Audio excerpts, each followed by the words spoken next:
race is on against the winter clock to reach 14 million people before the end of the year. And the Taliban expert from Belfast, who feels the story for Afghanistan and us is far from over. This isn't a happy ending. It's certainly not happy, and it's not an ending.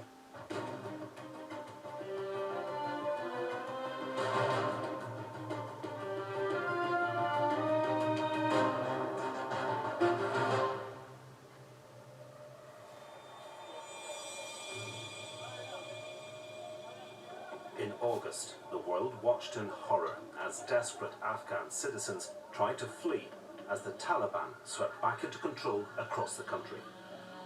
Many feared a return to the brutal regime they knew from 2 decades ago. One of those watching was a Royal Navy officer from Bangor, whose life was about to take a dramatic turn because of events unfolding in Kabul. I first spoke to him on Good Morning Ulster as the Taliban seized power. And a Bangor man who served in the armed forces in Helmand province in 2012 says it's now a race against time to save the family of his Afghan interpreter. What do you think you can do about this? We have to be clear about this, that the threats are there. They are going to murder innocent civilians.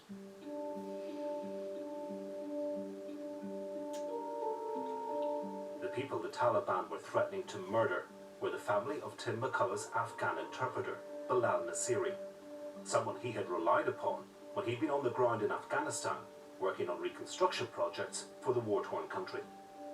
And what was Balal's role as your interpreter? He's not somebody who just sits in a nice, safe building. He's on patrol with us on a daily basis. But the difference being is he's not going to carry a weapon system, but he's still there. He's still in uniform. And often we'd hear over the Taliban chatter that the target was the interpreter rather than the soldiers because of the intelligence and the skill set they could bring in order to help us understand how the Taliban operated and what the locals wanted. So by taking an interpreter out, it would put the fear into other interpreters, and ultimately then that meant that we would be on our own on the ground. Under frequent fire and the constant threat of improvised explosive devices, IEDs, Tim McCullough valued his interpreter's calm approach. Balil was brilliant. He's got a wicked sense of humour, which was always useful whenever we were out on patrol. You know, temperatures at sort of 50 degrees Celsius, carrying excessive amount of weight, 20 to 30 kilos, and then having to deal with the other challenges of IEDs, of being shot at. He kept a level of calmness in us because we could see in him how confident he felt about where we were, and that gave us that belief then that he had more than just language skills. He had that ability to keep us calm and give us the belief that we were safe. Balil emigrated to Australia in 2016, but his family remained in Kabul. And when the Taliban returned this August, they came looking for him with a chilling message. If he didn't return to face their justice, they would kill his family. That's pretty extreme potential punishment. How sure were you that he was telling the truth? I was given copies of the letters, so I've seen the letters that the Taliban had issued, but I could see the sincerity in both Balil and also then his brother when I spoke to him as well, that at that point, when they were having to leave their house and hide in different houses every night, it told me the severity of it, that this wasn't a made-up story, this was genuine. But it was Balal's insistence on facing Taliban justice that prompted Tim to get more deeply involved. Balil told me then that he was going to return to Afghanistan so that the Taliban could kill him and save his family. It's at that point then that I knew I had to do something more. But as a serving member of the armed forces, that meant breaking rank. Speaking to the media and lobbying politicians. He tried to get the family onto the UK government's refugee list, but failed because Balil himself was already out of the country. In fact, it was the Irish government who offered them refuge, if the British naval officer could only get the family to the airport. We had worked out a route to get through Kabul airport, and on the day they were due to go through Kabul airport is when the suicide bomber happened. Casualties rushed yet again into Kabul's emergency hospital. The Afghans who were hoping to be on an airplane today, flying out to a safer place. They were literally 15 minutes away from getting to that holding area, so potentially could have been killed at that point. That meant then I had to think of a different route, and we started calling upon every contact, every source we had to find out if we could do that.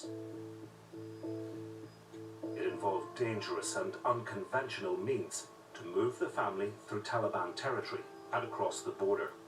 We're not revealing details to protect others. It meant Tim doing things his Navy bosses wouldn't like. His 24-year career in the service was now on the line. It's a sacrifice I knew was worth taking, because I can't live with myself if I don't help people as best as I can. We claim to be humanitarian, part of humankind. But humankind seems a bit of an oxymoron at times, because it doesn't seem that humans are very kind. The Taliban were last in power more than 20 years ago, and one man from Belfast has known them well since those brutal early days. Despite the more recent media-friendly image, Professor Michael Semple isn't convinced the Taliban has changed. This is one of these times when you've got to ask, does it matter what kind of pretty picture is on the box if when you open up the box it's the same old thing inside? Remarkably, many of those same men that I knew 25 years ago are still in positions of authority inside the Taliban movement. Growing up in North Belfast during the Troubles in some ways prepared him for his future career as one of the world's leading experts on Afghanistan. My father was a quantity surveyor, and so one of the things I remember of my sort of childhood routine was every weekend being dragged out to the latest bomb site, see what had been blown up during the week, because my father was there with measuring tape and trying to work out what it would cost to put it back together again. He then took his own measuring tape of sorts to Afghanistan when he worked for the UN during the first period of Taliban rule, when few others dared, monitoring and reporting on their cultural and human rights abuses. From detailing the destruction of the 6th century Buddhas of Bamiyan. What we found was a scene of complete devastation. The forces who'd retaken their hometown rushed first to the place where the Buddhas, the largest in the ancient world, stood until they were destroyed by the Taliban. To investigating the massacre of innocent civilians, he was on the ground before any Western troops. A quarter of a century later, the Taliban are back in charge, and he fears they will be out for revenge. He has personally helped some high-profile figures out of the country, for whom Taliban rule would be a likely death sentence. This imminent threat has affected prominent people who are well known to the Taliban because of their role in public life. But in terms of sort of military hierarchy, people far lower down the pecking order also have good reason to fear the Taliban. Over the past month, there's been a steady stream of reports of disappearances and summary executions.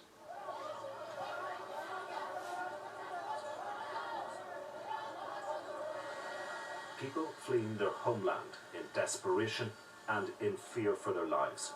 This was hardly the future anyone fought for. Doug Beattie served 3 tours in the country. Those were sort of difficult scenes, I suppose, for anybody to watch, but particularly, no doubt, for people who knew the country, like yourself. Yeah, there were images of desperation, there were images of panic, there were images of an abandoned country, and people desperate to flee it, so desperate that they would hang on to an aircraft that's about to take off.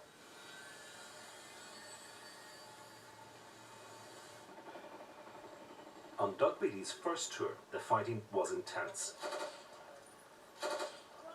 Seen here in 2006, when NATO troops fought the Taliban over 14 days at Garmsir in Helmand province.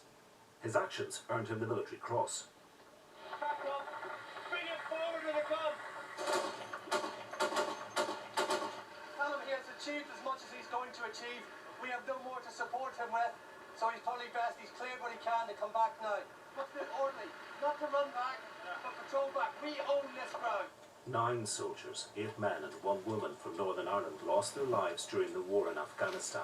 There were 457 deaths of UK Armed Forces personnel and more than 100,000 Afghans, military and civilian, killed during the brutal conflict over the last 20 years. Conveying the experience of that war, the sheer horror of it, to those of us who were never there, is a difficult thing to do. You can't explain because words are words and it's very two-dimensional, but what happened in Afghanistan was very three-dimensional, and when you're fighting hand to hand with somebody, when you're literally having to use everything at your disposal to keep yourself alive, complete your mission, and at the same time kill the enemy fighter who's fighting you. Yeah, well, we've had a few near misses with RPG. The only problem we've got is the reports of the Taliban infiltrating back across here. That's why I've come back, just to get the ANA and ANP to secure the bridge here so they can't get in behind us. Once we get into the district centre, they'll find themselves pretty much cut up and then have to withdraw. That face-to-face fighting, it takes a terrible toll. Some memories still haunt him. The 2 suicide bombings he survived, and the death of civilians, such as a young girl called Shadia. Her body was punctured by a mortar bomb that had exploded, and her life was slowly ebbing away. And as I tried to save her life, I found myself completely impotent, that I had nothing in my arsenal to be able to save this young girl's life. Her grandfather looking at me as if I had all of the answers to the problem that was in front, and I had none of the answers. So you take that with you, and you know, it's a difficult burden to carry, but not as difficult as it is for the family who lost young Shabia. It's made all the more difficult because, like many veterans, he now questions what the war achieved. On his last tour in Afghanistan, the focus had shifted from fighting to rebuilding. The hope he sensed then is now a painful memory.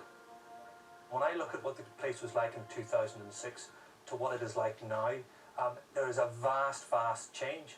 But what is the most important thing of it all is there's a confidence within the people of Afghanistan, and certainly within Helmand, that they are happy to move towards that change, to support the government, and there's a willingness to do so. So there is change. What are your thoughts just listening back to that sort of confidence now? This is why this hurts so much, actually. I'm watching this because I'm looking at this and I'm thinking, had we just carried on doing what we were doing there at the level we were doing it, then we could be in a very different situation now. So the confidence was there, but I think we've thrown it all away. Does it make you feel that the whole exercise was futile? There is things that we did which will endure, but as a project, the whole thing has now collapsed and failed.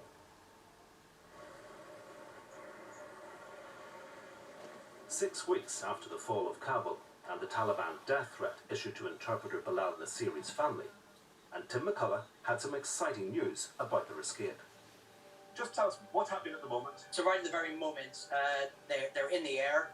They've left Turkey. They're due to touch down in Ireland in about 2 hours' time. The family were far from Afghanistan, out of danger, and now en route to Ireland. Tim was ordered not to travel by his Navy bosses, but I was heading to Dublin Airport and hoping to meet them. But we're not far from the airport now, where within the hour we should hopefully be seeing Balal's family arrive safely in Ireland, their new home, a new place of refuge.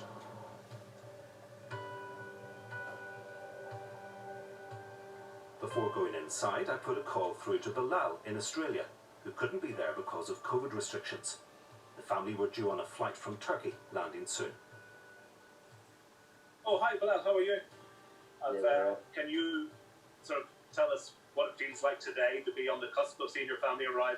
I don't think there's any feeling, like there's any word you can describe the feelings that I have. To feel like, to know that your family is out of danger, and to know they're just about to land in a country where they will start a new life, and to know that they're safe, it's very touchy, you know, very touchy. What would have happened if they hadn't escaped Kabul? God knows, like many people that have been left behind, you know, by many countries, and the evacuation process that got cancelled. There's a lot of reports of, you know, people knocking on the doors and searching, and there was most likely they were tortured, they were killed just because what I used to do. I used to work with British troops to bring stability, to bring peace, and because of me, they would have been killed. Well, Balil, we're going to go inside and keep an eye out and hopefully catch the family as they come through. And maybe I could call you again on Zoom and you can chat to them as they arrive. Yeah, that would be amazing. That's I don't know if there's anybody else, so yeah, it would be beautiful. I would love to see them coming through the airport. Once inside the arrivals hall, it was clear that there was a welcoming party. MP Stephen Farry arrived. He was instrumental in securing the family's safe passage to Ireland. His constituent, Tim McCullough, who had enlisted his help, joined remotely. It was now a waiting game with fingers crossed that the authorities wouldn't bring the family out via a different exit. I got into position, Balil on Zoom, with my phone camera trained on the door. Eventually, patience was rewarded. That's my brother. That's my brother. In the green? Is that your brother in the green shirt? That's my brother. And that's Iqbal. And that's Jamal coming out now. Oh my god. They're here. We did it. That's my family. Oh my god. And that's my beautiful mother. After their long and dangerous journey, the family clearly wanted to thank the MP and others who had helped them get out. Ireland will give you a very, very warm welcome, and hopefully then we'll get you settled in properly. And I and my office and my team are always very, very happy to help over the next number of weeks and months as you integrate into your new life here in Ireland. Balal's brother Iqbal spoke for the group. Did you think you would see this day? No, absolutely not. It was just like a dream for us to be here, and it's all for the support and help of the team that they have worked, and especially the government of the island that they have helped us to reach Ireland and to save our life, to save our family lives. And I am really excited. I cannot express my feelings. And also my family, most of them doesn't know English, that's why they cannot speak with you guys, otherwise they would express their feelings for you. And they're really glad to be here. Now they're safe in a safe country. I will be coming out to see you as soon as I possibly can, and take you out and watching via live stream with one of the others who helped move them, and then to watch Balil, the raw emotion and reaction of Balil was just, it was heartbreaking in a good sense, and just an amazing feeling. And myself and the others who were watching, it was like, I think it was like a football match where we were screaming and cheering in our own ways. When we heard Balil say those words, "That's my brother," as they came through the arrival gates. On the way out of the airport, I caught up with Stephen Farry. His relief was palpable. I've been in politics for almost 30 years now, and I have to say this has probably been the most complex, the most emotional, and ultimately the most rewarding case I've ever been involved with. This was a hugely dangerous situation. They were in huge danger staying in Kabul because of their family association with Balil, and any movement inside the country was always fraught with danger. That was a risk that they felt that they had no choice but to make. And it did involve a complex journey over land with the assistance of many people who unfortunately have to remain anonymous, but we are enormously grateful to them for their assistance.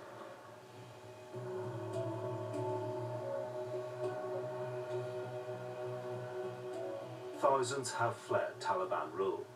Many millions remain and cannot leave. Even without further bloodshed, they now face the prospect of economic collapse and starvation as winter closes in. And a woman from Donegal has the job of keeping them alive. So we're trying to scale up. The race is on against the clock, against the winter clock, to reach 14 million people before the end of the year. I basically have to get 190,000 tons, and that's not just one or two trucks, into the country and out into the communities before the snow starts. As director of the United Nations World Food Programme in Afghanistan, Mary Ellen McGroarty is on the ground assessing the problems. We have no rain since springtime, right? February. When are you expecting the rain again? When should it start? Well, toward end of October. The country is already suffering drought, and when winter hits, with temperatures down to -40°C, movement of anything becomes almost impossible. So all agencies are desperate to act now. The entire humanitarian sector, because I mean it's not just the food and nutrition, but it's also shelter items as well to help people try and keep warm. So all the different sectors now are really, trying to stabilise the situation, a situation that continues to deteriorate every day and every week. Can you give us a sense of some of the cases that you're encountering?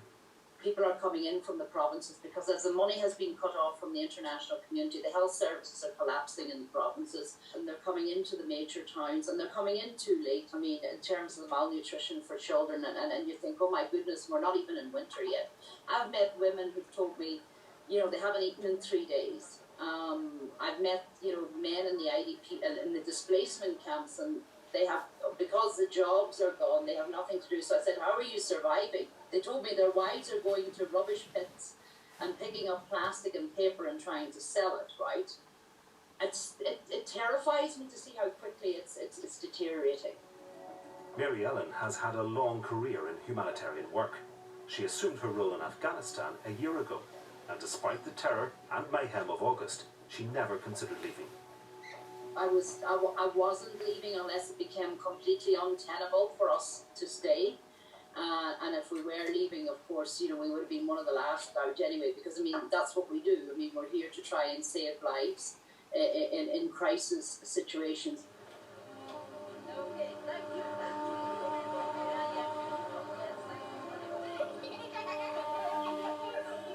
To ensure children like these don't starve, she must now work with the new Taliban rulers and hope the future isn't as awful as many fear. They do know us, they know our work. I have met 2 of the caretaker cabinet who are responsible, for facilitating our work. And they've been willing to listen. But of course, as we move forward, we continue to monitor the situation.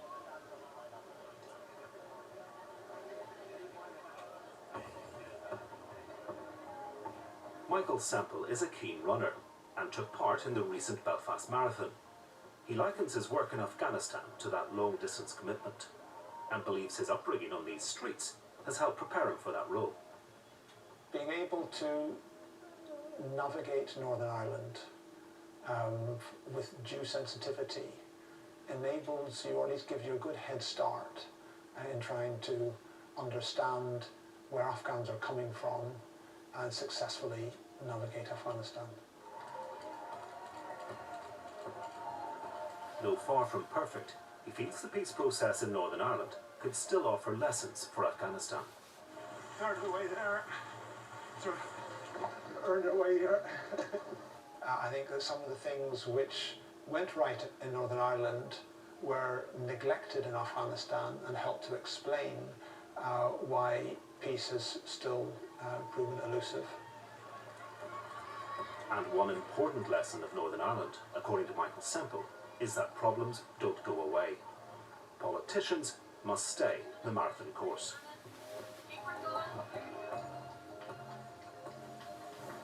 The war continues, which of course is a tragedy for Afghanistan, potential source of instability in the region and globally.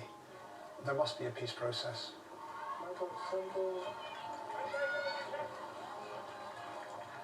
This isn't a happy ending. It's certainly not happy, and it's not an ending.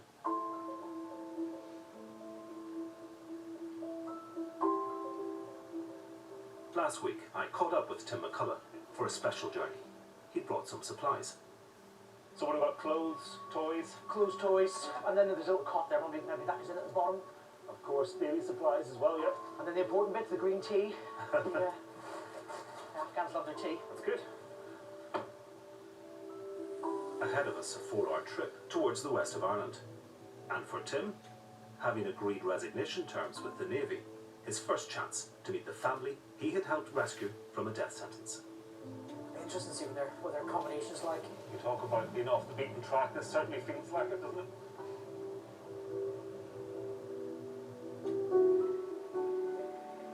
This small town in rural Roscommon is an unlikely home to several refugee families from war-torn Syria and Afghanistan. Well, I've just dropped Tim off with the supplies to meet the family at their temporary accommodation here. It's not far up the road, but it's a long way from Kabul. The centre houses a number of different families, so due to the sensitivities, we didn't film there, but met in nearby church grounds. The initial, as soon as Iqbal came out, there was such raw emotions of pure joy. I knew they were safe here, but to see them and you know, to have that first sort of connection was brilliant. And then the rest of the family just kept coming out, and every time they did, it was just more and more joy. I just felt absolutely brilliant. But, you know, one of the happiest days I've had in a very long time, I can tell you. Jamal, Bilal's younger brother, hopes to continue his university studies. His nephew Yasir will start nursery school. Sima, a doctor who escaped with the family, is taking English lessons and hopes to practice professionally. Other family members, including the girls back at the centre nearby, can restart education. The first thing they need to learn is language, then hopefully they will be able, because they have as much talent, to start their education and to finish it over here. And one day you will hear about them, that they will have a big achievement in Ireland, and they will be the servant of Ireland.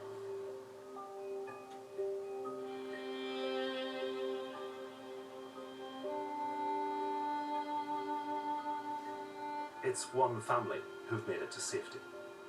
In Northern Ireland, the Stormont Executive has pledged to help resettle 360 Afghan refugees this year, and 840 overall. There are many more who continue to face an uncertain future in their troubled homeland. For Tim McCullough, it has meant leaving a secure career in the Navy, as he has turned his attention instead to working on getting others to safety. You must have had friends or family maybe saying to you in recent days, Tim, we respect what you're doing, but you're risking too much. There's been a few who said that, but I've probably had more support than I have had those saying, don't do it. But in the armed forces, we're taught about moral courage, about doing the right thing.